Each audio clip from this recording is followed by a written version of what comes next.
नमस्कार, आप सभी का स्वागत है हमारे यूट्यूब चैनल क्वालिटी गाइडेंस में। आज हम बात करेंगे राजस्थान लोक सेवा आयोग आरपीएससी ने राजस्थान राज्य अधीनस्थ सेवाएं संयुक्त प्रतियोगिता प्रारंभिक परीक्षा 2021 के लिए जो नया सिलेबस डाला है, इसमें कौन कौन से इसमें टॉपिक जोड़े गए हैं और क्या इसमें बदलाव किया गया है, इसमें विस्तृत रूप से बात करेंगे इसके बारे में।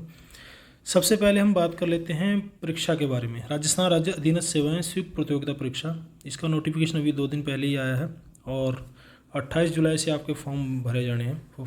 आप जा कर के साइट पे देख सकते हैं, वहाँ पे आपको सिलेबस भी मिल जाएगा, ये पूरा का पूरा इसकी पीडीएफ मिल जाएगी और फॉर्म भरने की डेट भी आपको वहाँ पर मिल जाएगी, पूरी डिटेल आपको मिल जाएगी। ये मैं अपने टेलीग्राम चैनल पे भी डाल दूँगा।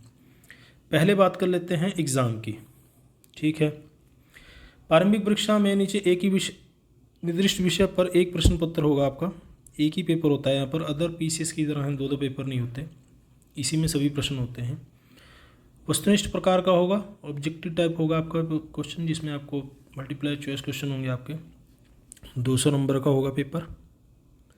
ठीक है, ये केवल स्क्रीनिंग करना है। प्रश्न पत्र है जो स्नातक डिग्री स्तर का होगा। ठीक है, मुख्य परीक्षा के लिए जो होगा। और प्रश्न पत्र 1 है, सामान्य ज्ञान एवं सामान्य विज्ञान इसका नाम है। 200 अंकों का पेपर है और टोटली आपका 3 घंटे का पेपर है। ठीक है, उसके बाद 150 इसमें क्वेश्चन होंगे आपके और नंबर है आपके 200, यानी कि इस हिसाब से आपका जो एक प्रश्न है वो आ गया 133 का होगा। ये एक प्रश्न है आपका।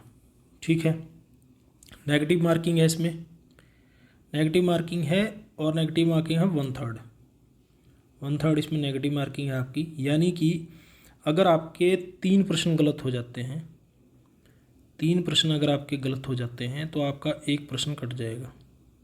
नंबर नहीं, एक प्रश्न के जितने नंबर हैं ये आपके कम हो जाएंगे। 1/3 नेगेटिव मार्किंग है इसमें। ठीक है, यहाँ क्लियर हो गया। 3 घंटे का पेपर है, एक ही पेपर है। इसी में पूरा सिलेबस दिया हुआ है, जो मैं आपको बता दूंगा। इसी में जो आपके मैथ रीजनिंग के क्वेश्चन भी आते हैं, जीएस के भी आते हैं, सभी प्रकार के इसमें क्वेश्चन आ जाते हैं।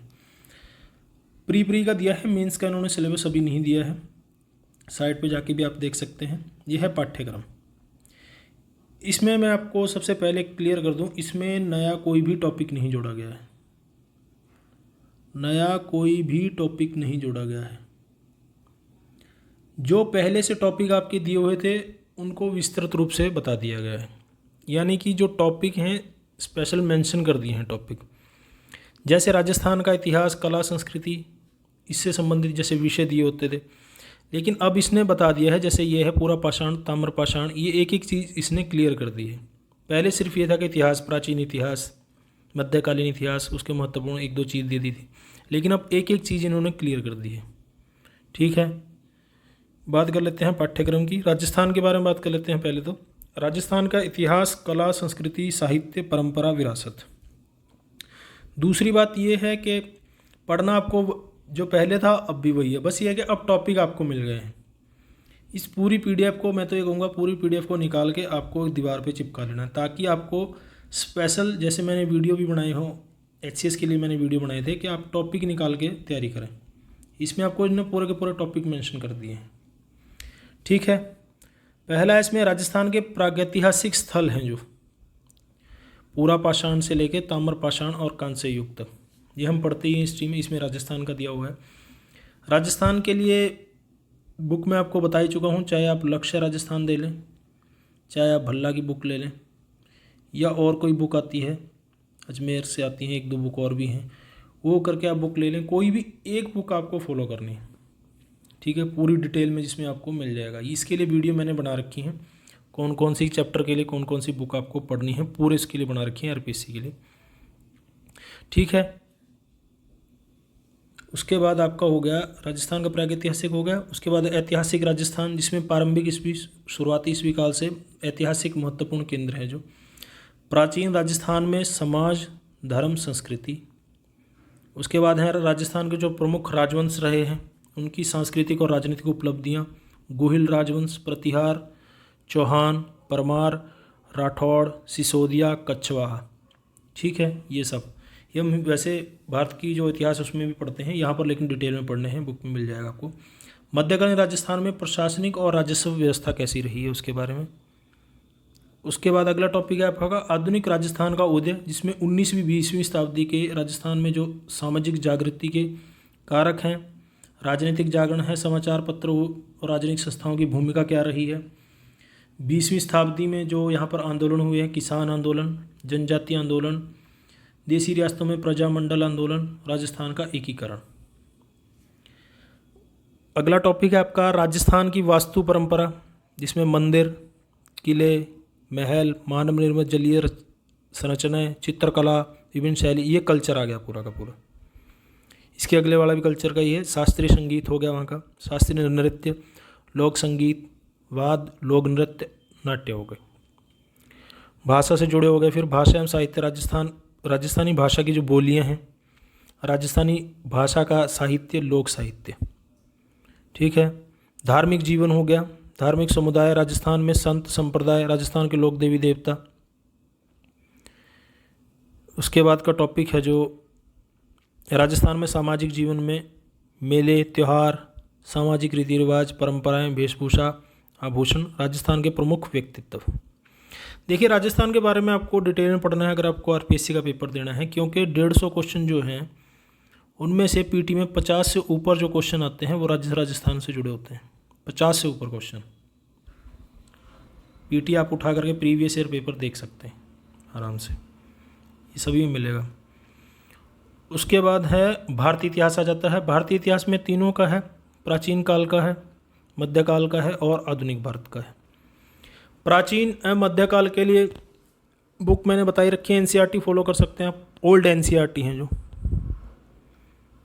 ओल्ड एनसीईआरटी, ठीक है। बाकी घटना चक्र के प्रैक्टिस सेट हैं जितने वो लगाइए। प्राचीन भारत में भी टॉपिक दे दिए इन्होंने।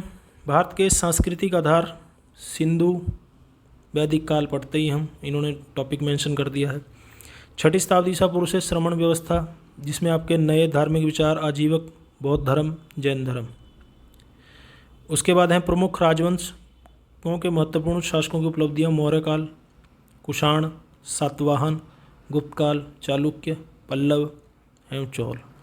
ये सारे के सारे टॉपिक आपको एनसीईआरटी में मिल जाएंगे। ओल्ड एनसीईआरटी हैं जो, अगर आप वैसे कोई बुक लेना चाहें अलग से वो भी ले सकते हैं, लेकिन ज़्यादातर कल्चर के क्वेश्चन पूछे जाते हैं प्राचीन और मध्यकाल से। प्राचीन भारत में कला एवं वास्तु, ये टाटा मैगरा की बुक आती है। टाटा मैगरा की बुक आती है, नितिन सिंघानिया की बुक आती है,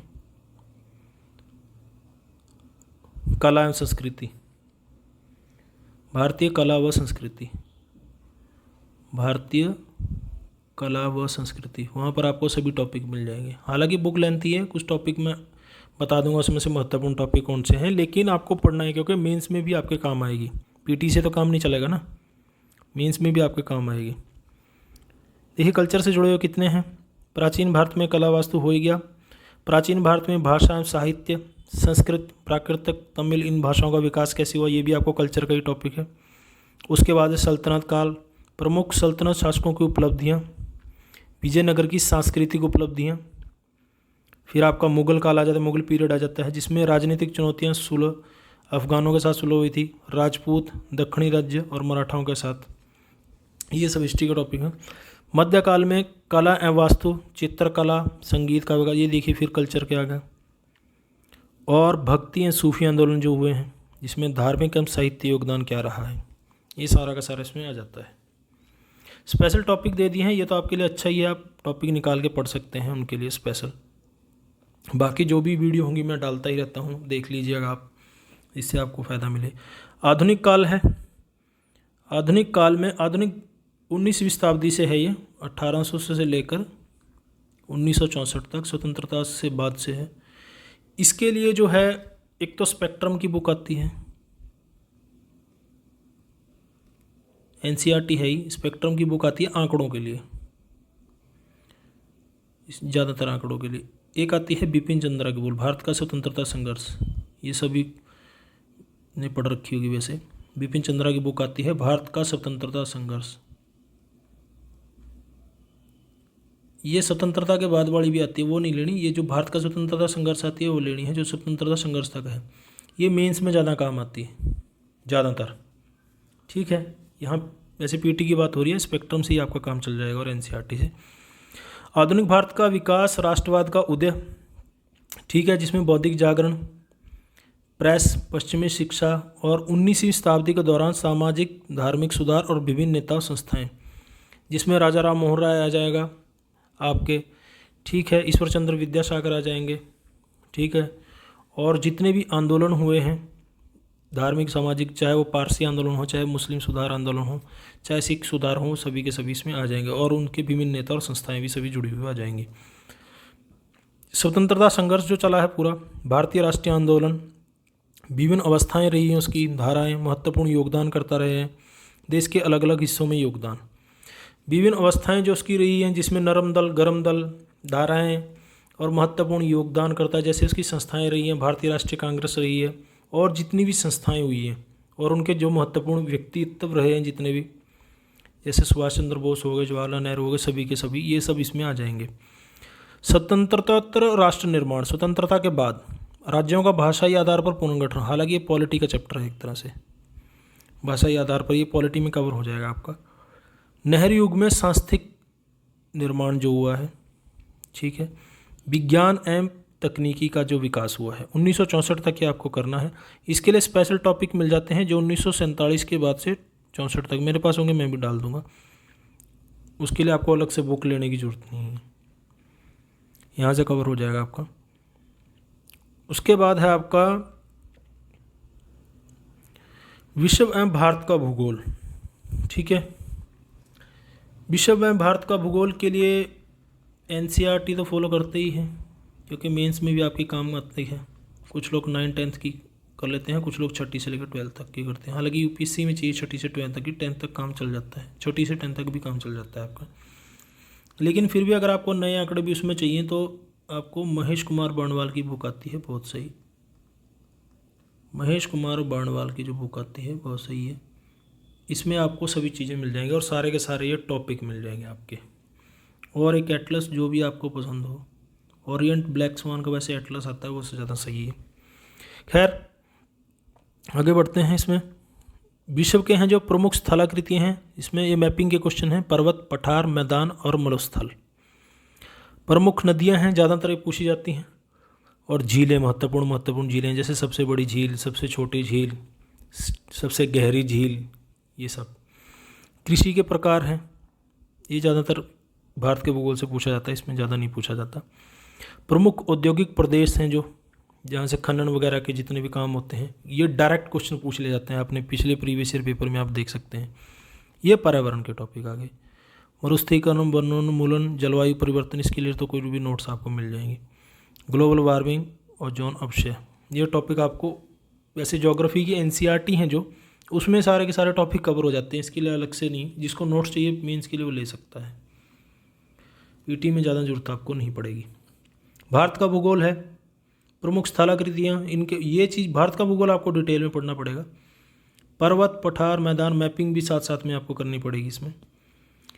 मानसून सत्र है जो हमारा पूरा मानसून का चैप्टर है। वर्षा का वितरण, प्रमुख नदियाँ हमारी और झीलें हैं, गंगा, यमुना और जितनी भी ये नदियाँ हैं सभी झीलें हैं महत्वपूर्ण।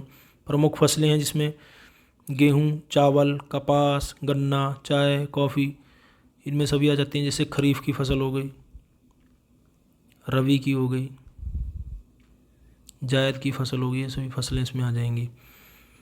प्रमुख खनिज हो गए आपके, उनके जितने भी केंद्र हैं, लोह अयस्क, मैग्नीज, बॉक्साइट, अभ्रक, ये कहाँ कहाँ निकलते हैं।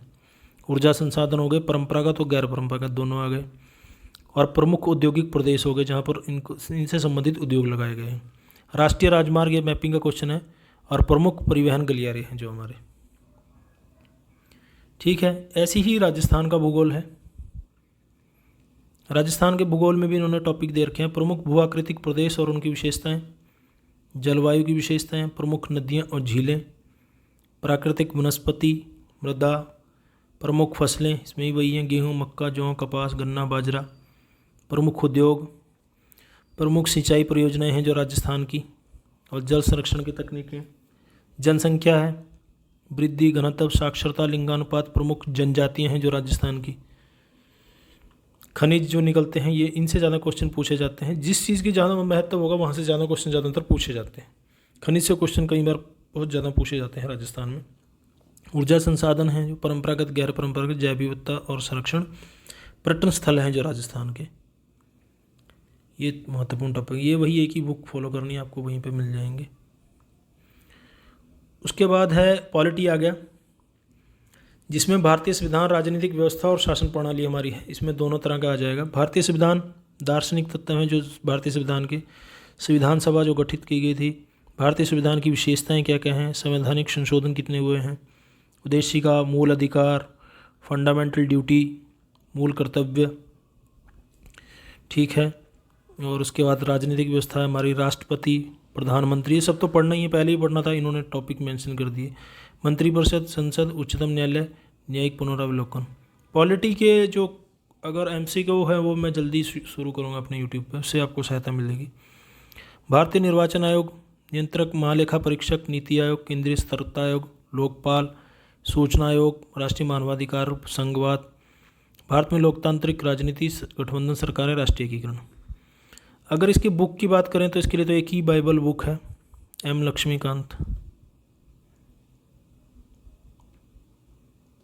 ठीक है। इसका नया एडिशन आपको मिल जाएगा। और एक कोई भी बेयर एक्ट, किसी का भी ले लें, बेयर एक्ट जो उसके लिए है आपका, जितने भी आपको आर्टिकल देखने हैं, central agency, central of publication, किसी का भी आप एक ले लें, बेयर एक्ट आपको चाहिए ही चाहिए।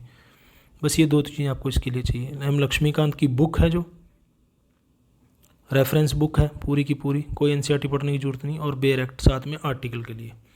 बाकी कुछ नया होता है जैसे 370 पे कुछ नया है या किसी और चीज़ पर नया है, वो तो आपको मैगजीन से ही मिलेगा जो करंट की मैगजीन होंगी। ऐसी ही राजस्थान की राजनीतिक और प्रशासनिक व्यवस्था है, जैसे सेंटर का है ऐसे ही इसमें है। राज्यपाल, वही स्टेट से जुड़ा हुआ मैटर आ गया। राज्यपाल आगे, मुख्यमंत्री, मंत्रिपरिषद, विधानसभा, उच्च न्यायालय। प्रशासनिक हो गया, जिला प्रशासन, ये राजस्थान से जोड़ के पढ़ना आपको। स्थानीय स्वशासन, पंचायती राज संस्थाएं राजस्थान में कैसे काम करती हैं। और राजस्थान लोक सेवा आयोग, इसका एग्जाम है। राष्ट्रीय राज्य मानवाधिकार आयोग, लोकायुक्त, राज्य निर्वाचन आयोग और राज्य सूचना आयोग। लोक नीति, अधिकार, विविध अधिकार, नागरिक अधिकार पत्र, ठीक है। ये टॉपिक दे दिए हैं आपको, बिल्कुल सही है। उसके बाद है हमारा आर्थिक अवधारणा और भारतीय अर्थव्यवस्था। ये आपका आ गया इकोनॉमिक्स, पूरा का पूरा इकोनॉमी आ गया। ये तो होता ही, इसमें बजट, निर्माण, बैंकिंग, लोक वित्त, वस्तु एवं सेवा कर, राष्ट्रीय आय, समृद्धि, विकास का आधारभूत ज्ञान, लेखांकन, अवधारणा, उपकरण, प्रशासन में उपयोग, stock exchange market, share market, नीतियाँ, राजकोषीय नीतियाँ, मौद्रिक नीतियाँ, सब्सिडी, लोक वितरण, ई कॉमर्स, मुद्रास्फीति, अवधारणा, प्रभाव नियंत्रण, जो मूल अवधारणाएं हैं। और आगे इसमें जो आपकी बुक आती है वो आती है रमेश सिंह की, ठीक है, सॉरी, रमेश सिंह की बुक आती है, रेफरेंस बुक है जो टाटा मैकग्रा की रेफरेंस बुक की बात कर रहा हूँ डिटेल में। और एक PD का अतिरिक्तांक आता है, PD एडिशन अतिरिक्तांक आता है जो आंकड़ों के लिए होता है, आंकड़ों के लिए जो होता है, आर्थिक समीक्षा वगैरह सब इसमें आपको मिल जाती है। रमेश सिंह की बुक है, बाकी आपकी सब चीज़ें यहाँ से क्लियर हो जाएंगी, ठीक है। आर्थिक विकास एवं आयोजन, जिसमें कृषि से जुड़े हुए क्षेत्र, उद्योग, सेवा, व्यापार, वर्तमान स्थितियाँ, मुद्दे, पहल, आर्थिक समस्याएं, सरकार की पहल, आर्थिक सुधार और जितनी भी पॉलिसियाँ गवर्नमेंट लागू करती है। ये आंकड़े होते हैं जो मैगजीनों में आपको हर समय मिल जाते हैं। मानव विकास सूचकांक, खुशहाली सूचकांक, गरीबी, बेरोजगारी आजकल कई तरह के सूचकांक आने लगे हैं। सामाजिक न्याय एवं अधिकारिता, कमजोर वर्गों के लिए प्रावधान। ऐसे ही राजस्थान की इकोनॉमी का है, राजस्थान, जिसमें राजस्थान का अर्थव्यवस्था का बृहद परिदृश्य, कृषि आ गई, उद्योग आ गया, समृद्धि विकास आयोजना आ गया राजस्थान के लिए जो योजना है, आधारभूत संरचना, प्रमुख विकास परियोजनाएं आएंगी राजस्थान की, राज्य कल्याणकारी योजना आ जाएंगी, SC ST पिछड़ा वर्ग वृद्धजनों के लिए, ठीक है। उसके बाद आ गया आपका science and technology. Science and technology ज़्यादातर कवर होता है आपका करंट से, क्योंकि जितने भी साइंस टेक्नोलॉजी के जितने प्रयोग होते रहते हैं वो ज़्यादातर करंट से ही पूछे जाते हैं। दैनिक जीवन में मूलभूत तत्व, साइंस स्पेशल मेंशन यहाँ पर साइंस एंड टेक्नोलॉजी लिखा हुआ है, देखिए टॉपिक आप देख सकते हैं, इसमें आपको कंफ्यूज नहीं होना है।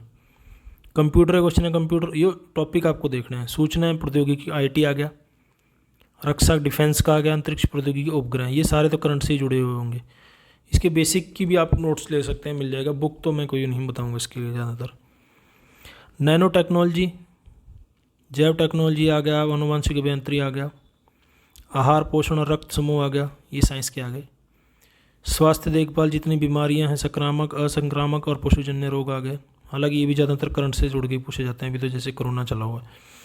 पर्यावरण परिस्थितिकी परिवर्तन, इनके प्रभाव, जैव विविधता, ये पर्यावरणीय क्वेश्चन आ गए जिसमें विविधता, प्राकृतिक संसाधनों का संरक्षण, ये पर्यावरण के क्वेश्चन है।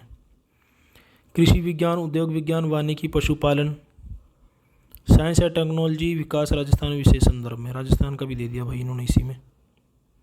ठीक है, राजस्थान की भी जो साइंस टेक्नोलॉजी का है, लेकिन ये करंट से ज़्यादातर कवर हो जाते हैं। उसके बाद आ गया आपका मैथ रीजनिंग के जो इसमें क्वेश्चन आते हैं। देखिए ये कथन तार्किक क्षमता आ गई, इसमें कथन एवं मान्यताएं, जिसमें कथन दिया होगा, उसके बाद मान्यताएं, कथन एवं तर्क, कथन एवं निष्कर्ष, कथन एवं कार्रवाई, विश्लेषणात्मक, तर्कात्मक, तर्क दक्षता। ठीक है, ये तो आ गया आपका, जिसमें आपको ज़्यादातर डिसीजन मेकिंग के क्वेश्चन आपको मिलेंगे। कोई तथ्य आपको दे दिया जाएगा, कथन दे दिया जाएगा, उसके बाद आपको 1-2 आंसर उसमें से देखना होगा। ये आ गया आपका मानसिक योग्यता, इसमें संख्या, कोडिंग, डिकोडिंग, संबंध संबंधी समस्याएं, दिशा ज्ञान परीक्षण, तार्किक व नारेक, दर्पण, आकार, ये आपका पूरी की पूरी रीजनिंग होगी आपकी। ये पूरी की पूरी ये आपको प्रैक्टिस से आएगा, ये पूरी चीज़ें आपको प्रैक्टिस से ही आएंगी। बुक तो लेना चाहे तो कोई ले सकता है, इसके लिए मिल जाते हैं। वैसे प्रैक्टिस से ये चीज़ें कवर हो जाती हैं जितनी ये चीज़ें। ठीक है, अलग अलग बुक आती है इनके लिए, कोई भी आप एक बुक फॉलो कर सकते हैं। RS अग्रवाल की बुक आती है, वैसे मैथ के लिए और रीजनिंग के लिए भी आती है, वो लेना चाहिए तो ले। रीजनिंग के लिए वैसे कोई बुक लेता नहीं है कोई। ये आ गया आपका बेसिक मैथ, अनुपात, समानुपात, साझा, प्रतिशत, साधारण चक्रवृद्धि ब्याज, समतलीय चित्रण, परिमाप क्षेत्र, आंकड़ों का सारणी, दंडारेख, आले पाई चार्ट, ये आपको 10वीं 12वीं के उसमें भी मिल जाएगा, जो लोकल बुक होती हैं किसी भी राज्य बोर्ड की। माध्य समानांतर, गुणोत्तर, हरात्मक, माध्यमिका, बहुलक, ये तो आपको टॉपिक ज़्यादातर वही मिलेंगे, माध्यमिका और बहुलक वाले। आपको टॉपिक के हिसाब से तैयारी करनी है। क्रमचय, संचय, प्रायिकता, सरल समस्याएं। ठीक है, RS अग्रवाल की बुक आती है मैथ के लिए, RS अग्रवाल की बुक आती है मैथ के लिए। बाकी ये जो स्पेशल टॉपिक है माध्यमिका, बहुलक वाले, ये आपको 10वीं की बुक में मिल जाएंगे। NCERT में भी ये टॉपिक आपको मिल जाते हैं। जो मैथ की NCERT है या किसी बोर्ड की है, राजस्थान बोर्ड या हरियाणा बोर्ड की, ये भी आपको टॉपिक मिल जाएंगे अलग से। ये आपको टॉपिक के हिसाब से इसकी तैयारी करनी है। 15 के आसपास क्वेश्चन रहते हैं मैथ के। उसके बाद आ गया आपका समसामयिक घटनाएं। राजस्थान की, भारतीय होगी, अंतर्राष्ट्रीय महत्व की प्रमुख समसामयिक घटनाएं एवं मुद्दे, वर्तमान में चर्चित व्यक्ति, स्थान, संस्थाएं, खेल कूद, स्पोर्ट्स का गतिविधियाँ। राजस्थान के लिए तो मूमल आता ही है, करंट 6 महीने का मिल जाएगा, मासिक भी आपको मिल जाएगा। और अगर आप इसके लिए देखें तो घटना चक्कर आता है सेंटर के लिए, सेंटर और उसके अंतर्राष्ट्रीय के लिए घटना चक्कर की आती है। मैं तो ये कहता हूँ दृष्टि जो आती है 6 मासिक भी आ जाती है, मिल जाती है आपको। या मासिक कोई लेना चाहे तो मासिक थोड़ी सी लेंथी होती है, 6 मासिक लेना चाहें तो 6 मासिक आप ले सकते हैं। या कोई और मैगजीन आपको अच्छी लगती है, कोई भी एक ले लें जिसमें 6 महीने का, पिछले 6 महीने का, 1 साल का आपको दिया होगा पूरा का पूरा। 1 साल का वैसे करंट पढ़ते हैं लोग, 1 साल का ही आपको मिल जाता है। 6 महीने का इसलिए बोल रहा हूँ कि 6 महीने बाद जो मैगजीन आती हैं ज़्यादातर वो सही रहती हैं। बाकी और कोई क्वेश्चन पूछना हो आपको पूछ सकते हैं। मैंने बुक भी आपको बता दी है, सिलेबस भी आपको पूरा का बता दिया है। ये पूरा पेपर है कि किसमें से कितने कितने क्वेश्चन आते हैं वो भी अगर आपको दोबारा वीडियो चाहिए तो मैं डाल दूँगा, वैसे मैंने डाले हुए हैं। और जितने भी कोई भी इससे संबंधित जो भी सूचना है कि वो मैं डालता ही रहता हूँ। इन्फॉर्मेशन होगी या पढ़ाई से रिलेटेड जितने भी टॉपिक होंगे वो आपको हमारे यूट्यूब चैनल पे मिल जाएंगे। बुक मैंने बताई रखी है। तैयारी का बता दूंगा, तैयारी का अगर आपको पूछना है शुरुआत से अगर कोई कर रहा है। एग्ज़ाम की चर्चा चलिए, एग्ज़ाम कब होगा, अभी तक तो यही बता रहे हैं जो इन्फॉर्मेशन है कि नवंबर दिसंबर में एग्ज़ाम हो जाना चाहिए, तो तब भी आपके पास बहुत टाइम है तैयारी करने के लिए। ठीक है, wish you all the best, thank you. देखने और सुनने के लिए धन्यवाद। जय हिंद, जय भारत, वंदे मातरम।